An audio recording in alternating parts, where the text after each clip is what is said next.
See this beautiful question. It is a question of sequence and series on page number 6.16. Okay. So this is the question. Now I will be explaining this question. इस question में है कि एक person बोरो करता है money को 8,000 rupees बोरो करता है वो at 2.76% simple interest per annum.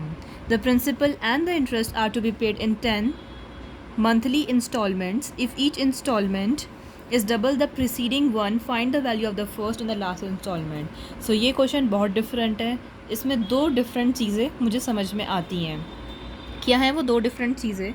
पहली चीज़ तो है कि इसमें सिंपल इंटरेस्ट बोला है, जो अभी तक कंपाउंड इंटरेस्ट बोलते थे हमको ये लोग, है ना. इसमें क्या बोला है इन्होंने? सिंपल इंटरेस्ट बोला है एक तो, और इसमें है कि हर इंस्टॉलमेंट डबल है अपनी पिछली वाली इंस्टॉलमेंट से. ऐसा क्वेश्चन कभी आया ही नहीं जहाँ पे इंस्टॉलमेंट डबल हो. हमारे क्वेश्चंस में इंस्टॉलमेंट सेम रहती थी. तो मेरे हिसाब से ये दोनों चीज़ें इस क्वेश्चन को डिफरेंट बनाती हैं और इजी भी. क्यों इजी? क्योंकि सिंपल इंटरेस्ट दिया हुआ है. तो simple interest makes the question simple. Yes.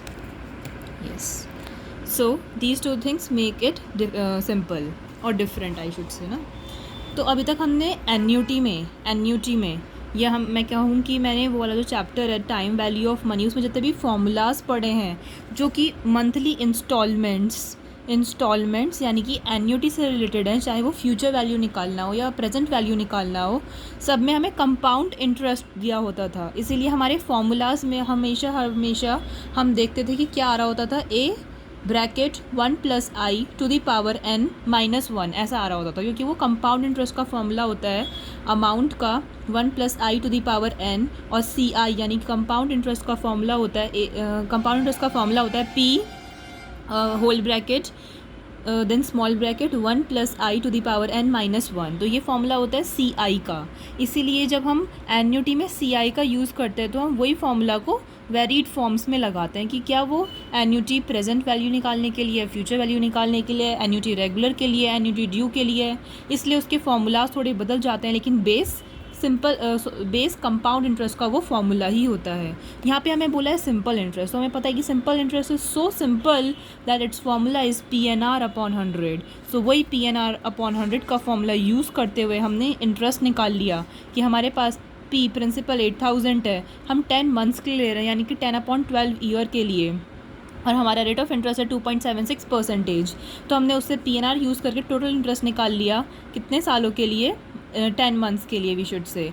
Yes, it is 184. यानी कि अब हमें कॉमन सेंस से पता है वो बात कि हमें 8,000 रुपीज़ तो चुकाने हैं जो हमने बोरो किया है, प्लस इंटरेस्ट यानी कि 184 रुपीज़ भी वापस करने हैं. तो हमें 184 रुपीज़ प्लस 8,000 यानी कि 8,184 रुपीज़ विट इज़ ईयर, हमें टोटल सम इतना वापस करना है. अब ये वापस करना है हमें 10 मंथ्स में. और जो इन्होंने एक लाइन दी है ना ये वाली, each instalment is double the preceding one.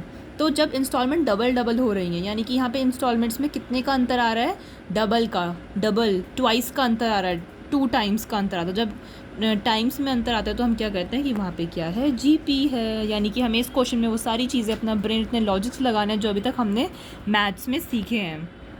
तो ये क्वेश्चन किसी एक पर्टिकुलर चैप्टर का नहीं बल्कि 2-3 चैप्टर को कंबाइन करके है.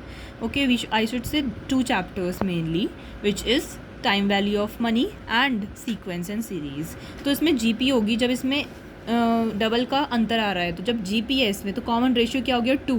पहली इंस्टॉलमेंट दूसरी इंस्टॉलमेंट पहली इंस्टॉलमेंट की डबल है, तो यहाँ पे कॉमन रेशियो आ गया 2.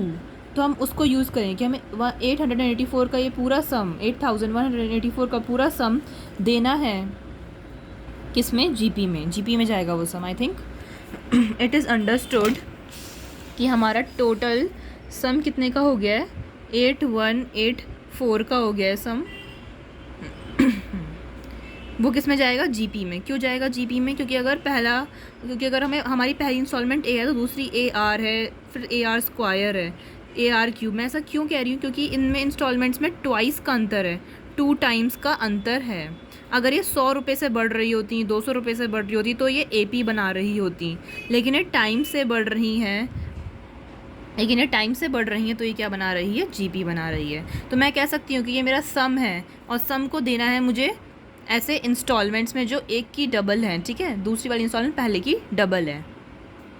येस, तो I should conclude it fast. तो एस एन का फॉर्मूला लगाऊंगी मैं सीधे सीधे, ये एस एन है मेरा, एस एन का फॉर्मूला होता है a r n minus one upon r minus one, चाहे आर वन से छोटा हो या चाहे बड़ा हो, हमें एक ही फॉर्मूला लगाना है, वो है ये, ठीक है, हमें यही फॉर्मूला यूज़ करना है। तो हम यही फॉर्मूला यूज़ करेंगे। देखिए यहाँ पे कितने अच्छे से वाला फॉर्मूला यूज़ किया हुआ है, 8184 a r n minus one upon r minus one, ये तो वन हो गया, इसका तो कुछ नहीं है, 2⁻10 माइनस वन, और यहाँ पे ये दिया हुआ ए, तो यानी कि ए की वैल्यू निकल गई हमारी ₹8, यानी कि हमारी जो पहली इंस्टॉलमेंट होगी वो ₹8 की होगी केवल। और लास्ट इंस्टॉलमेंट क्या होगी? लास्ट इंस्टॉलमेंट तो 10th मंथ के लिए है ना, तो 10th मंथ की इंस्टॉलमेंट होगी ARN-1 यानी AR9, A8 है, R2 है, 2⁻9, हमारी लास्ट इंस्टॉलमेंट आ गई 4096, 4096 रुपीज़ हमें देने पड़ेंगे in the last instalment. It is so easy.